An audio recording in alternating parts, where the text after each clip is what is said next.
সাহাবায়ে কেরাম নবী পাইছে, এজন্য নবীকে মহব্বত করছে। কেমন মহব্বত করছে? আল্লাহ নবীকে নিজের জানের চাইতে মালের চাইতেও মহব্বত করছে। হযরতে উমরে ফারুক রাদিয়াল্লাহু তাআলা আনহু রাসূল সাল্লাল্লাহু আলাইহি ওয়াসাল্লামকে বলেন, ইয়া রাসূলুল্লাহ, ইয়া হাবিবাল্লাহ, আপনাকে আমি ভালোবাসি, আমি আপনাকে মহব্বত করি। আল্লাহ রাসূল বলে, উমর, তুমি কি তোমার জীবনের চাইতে মহব্বত করো কিনা? উমর রাদিয়াল্লাহু তাআলা চিন্তা করে দেখেন, না তো আমার জীবনের চাইতে মহব্বত করি না। কিছুক্ষণ সময় চুপ হয়ে গেল। কিছুক্ষণ পর বলে, ইয়া রাসূলুল্লাহ, ইয়া হাবিবাল্লাহ, আমার জীবনের চাইতে আপনাকে বেশি আমি মহব্বত করি। সাহাবায়ে কেরাম কখনো মিথ্যা কথা বলে না। আমরা কি করতাম? পাম দিতাম, আরে কি কর, জীবনের চাইতে মহব্বত করি, নিজের মালের চাইতে মহব্বত করি। কিন্তু না, সাহাবায়ে কেরাম কোনোদিন মিথ্যা কথা মুগ্ধ উচ্চারণ করে নাই। সাহাবায়ে কেরাম রাসূল করিম সাল্লাল্লাহু আলাইহি ওয়াসাল্লামকে নিজের জীবনের চাইতে মহব্বত করছেন। আর এটাই তো রাসূল করিম সাল্লাল্লাহু আলাইহি ওয়াসাল্লাম হাদিসের মধ্যে বোঝান, লা ইউমিনু আহাদুকুম হাত্তা আকুনা হাব্বা ইলাইহি মিন ওয়ালিদিহি ওয়া ওয়ালাদিহি ওয়ান নাসি আজমাইন। আল্লাহর নবী বলেন, তোমাদের মধ্যে থেকে কেউ ততক্ষণ পর্যন্ত মুমিন হতে পারবে না যতক্ষণ পর্যন্ত আমি রাসূলকে বেশি ভালো না বাসবে তার মা বাবা থেকে, তার সন্তান থেকে, দুনিয়ার সমস্ত কিছু থেকে। যতক্ষণ পর্যন্ত আমি রাসূলকে বেশি ভালো না বাসবে ততক্ষণ পর্যন্ত সে কামেল ইমানদার হতে পারবে না। সে কামেল ইমানদার হতে পারবে না। খাঁটি ঈমান হতে হলে শর্ত হলো রাসূলের প্রেম অন্তরের মধ্যে লালন করতে হবে। কার প্রেম?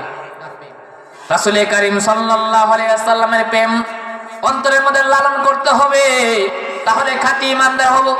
কিন্তু দেখা যায় যুবক ভাইরা রাসূলের প্রেম লালন করে না, গার্লফ্রেন্ডের প্রেম লালন করে, বয়ফ্রেন্ডের প্রেম লালন করে। দেখা যায় গার্লফ্রেন্ডের সাথে যদি কোনো একটা মনোমালিন্য হয়ে যায়, তখন এক পর্যায়ে সে সুসাইড হয়ে যায়, আত্মহত্যা করে নিজের জীবনটাকে বিলীন করে দেয়।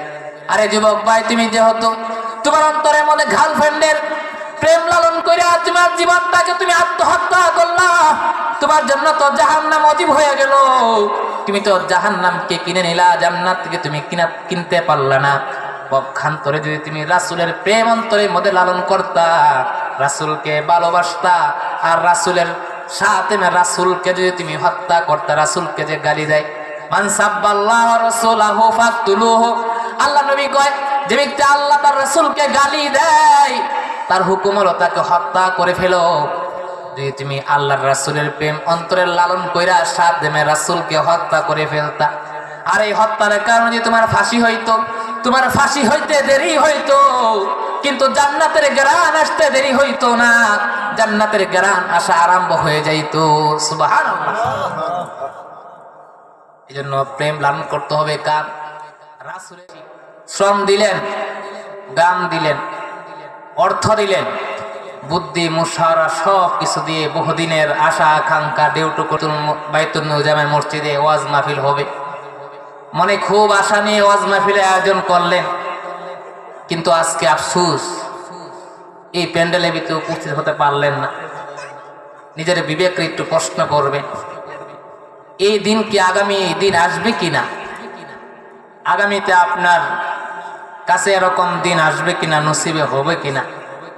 এই জন্য আপনাদেরকে আমি দৃষ্টি আকর্ষণ করে বলছি, যে যেখানে আছেন না কেন এই নিয়ামতকে মূল্যায়ন করা চাই।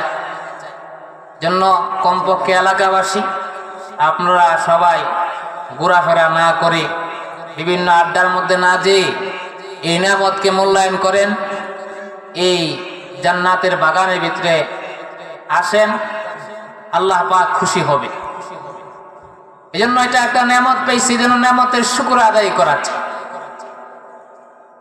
এখানে আসলে জান্নাতের পথ পাওয়া যায়, হেদায়েতের পথ পাওয়া যায়। আমাদের দিল তো মইরা গেছে, এই জন্য ওয়াজ মাহফিল আমাদের কাছে বেশি কিনাই অন্যরকম একটা জিনিস হয়ে গেছে। তো বলতেছিলাম, এই মাহফিলে আসলে হেদায়েতের পথ পাবো। দুনিয়াতে কিছু কিছু জায়গা আছে যেখানে গেলে আল্লাহ তাআলার কথা খেয়াল হয়, রাসূলের কথা খেয়াল হয়। এর মধ্যে থেকে একটা হলো ওয়াজ মাহফিল। এখানে আসলে হেদায়েতের পথ পাওয়া যায়, হেদায়েতের আলো পাওয়া যায়, জান্নাতের পথ পাওয়া যায়, নেককারদের সোহবত পাওয়া যায়। পক্ষান্তরে কোনো যাত্রাতে যান, কোনো গানে অনুষ্ঠানে যান, ওই জায়গার মধ্যে জাহান্নামের পথ পাওয়া যায়, গুমরাহি হওয়া যায়, গুনাহগার হওয়া যায়, গুনাহ অর্জন করা যায়। জন্য পৃথিবীতে আপনি নেককার কিভাবে হবেন, এটাও আল্লাহ পাক কোরআনে কারীমের মধ্যে ইরশাদ করেন, ইয়া আইয়ুহাল্লাযীনা আমানুত্তাকুল্লাহা ওয়া কুনু মা'আস সাদিকিন। আমার বন্ধুরা, আল্লাহ রাব্বুল আলামিন বলেন, দুনিয়ার মানুষ তোমরা আমি আল্লাহকে ভয় করো। শুধু ভয় করলে হবে না, খাঁটি ঈমানদার হতে হলে একজন খাঁটি ঈমানের সঙ্গে যাও, নেককার ব্যক্তির সোহবতে যাও, কুনু মা'আস সাদিকিন, সাদেক ব্যক্তিদের সঙ্গে যাও, তাদের সাথে উঠা বসা করো। যদি আপনি একজন নেককার ব্যক্তির সাথে উঠা বসা করেন, আপনি নেককার যদিও না হতে পারেন, কিন্তু নেক ব্যক্তির কিছু সোহবত আপনার কাছে আসবে। যেমন আপনি যদি একজন গাঞ্জাখোরের সাথে যান, একজন বিড়িখোরের সাথে যান, আপনি যদি বিড়ি নাও খান, গাঞ্জা যদি নাও খান, এরপরে গাঞ্জার ঘ্রাণ আসবে, বিড়ির ঘ্রাণ আসবে।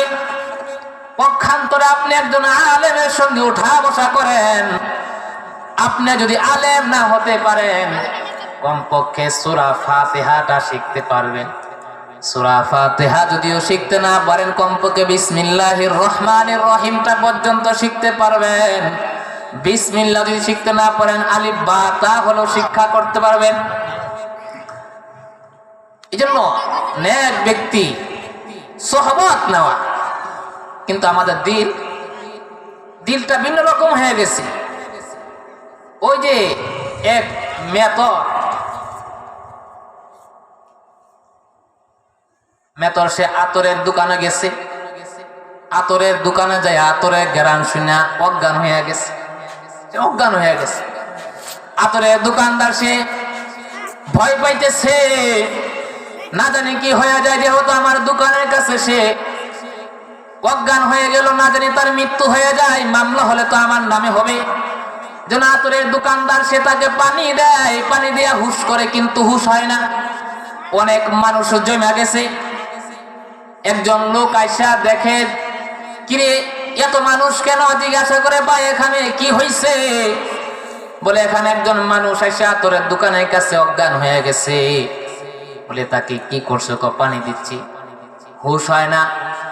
বলে পানি দিলে হুশ হবে না, এই লোকটা আমার ভাই হয়, বাথরুম থেকে কিছু পায়খানা নিয়ে আসো।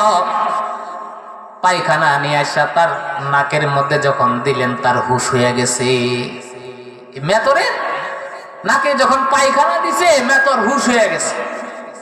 কারণ কি, সে তো গুয়ের ঘ্রাণ শুনে অভ্যাস, গুয়ের দুর্গন্ধ শুনে আসে অভ্যাস।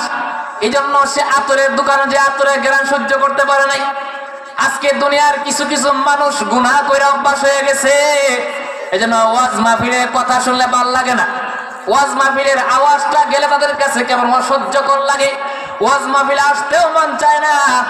এরে ভাই, যদি তোমার মধ্যে ওয়াজ মাহফিলের আগ্রহ না থাকে, ওয়াজ মাহফিলের প্যান্ডেলে আসতে যদি মনে না চাই, তাহলে মনে করবা তুমি সেই মেতরের মতো, তোমার মাথার মগজ পচা গেছে গা।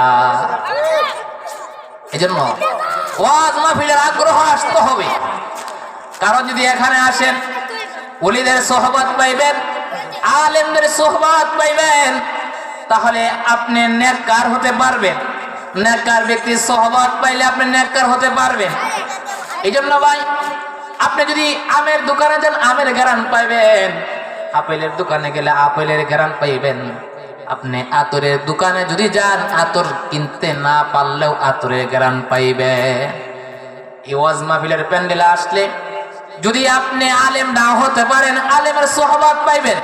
যদি আপনি ওলি না হতে পারেন, ওলির সোহবত পাইবেন। নেককার যদিও না হতে পারেন, নেককার ব্যক্তির সোহবত পাইবেন। আর যদি নেককার ব্যক্তির সোহবত পায়া ফেলান, হতে পারে আপনি নেককার হয়ে যাবেন। এই জন্য নেক ব্যক্তির সোহবত নেওয়া, নেক ব্যক্তির প্রতি ভালোবাসা তৈরি করা। আমার বন্ধুরা, আপনারা যদি নেক ব্যক্তিদের ভালোবাসা অন্তরের মধ্যে মায়া মোহাব্বত তৈরি করেন, তাহলে আপনার ভিতরে হতে পারে ওই ব্যক্তির আসরটা আসবে। কারণ একজন ব্যক্তি যদি আরেকজন ব্যক্তিকে চয়েস করে, আরেকজন ব্যক্তির মোহাব্বত অন্তরের মধ্যে লালন করে, তাহলে তার সমস্ত কিছুই ভালো লাগে। আর যদি একজন ব্যক্তির সাথে ঘৃণা করে, তার মোহাব্বত অন্তরের মধ্যে লালন না করে, তাহলে তার একটা ভালো কাজও তার কাছে ভালো লাগে না।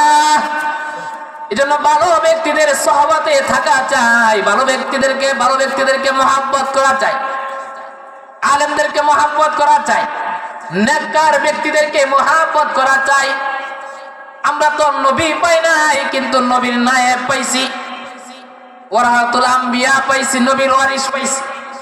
এই জন্য আমরা তো নবী পাই নাই, নবীর নায়েব পাইছি। নবীর নায়েবদেরকে মোহাব্বত করি। হতে পারে নবীর নায়েবদেরকে মোহাব্বত করার কারণে আল্লাহ তাআলা এই উসিলা মাফ করে দিবে।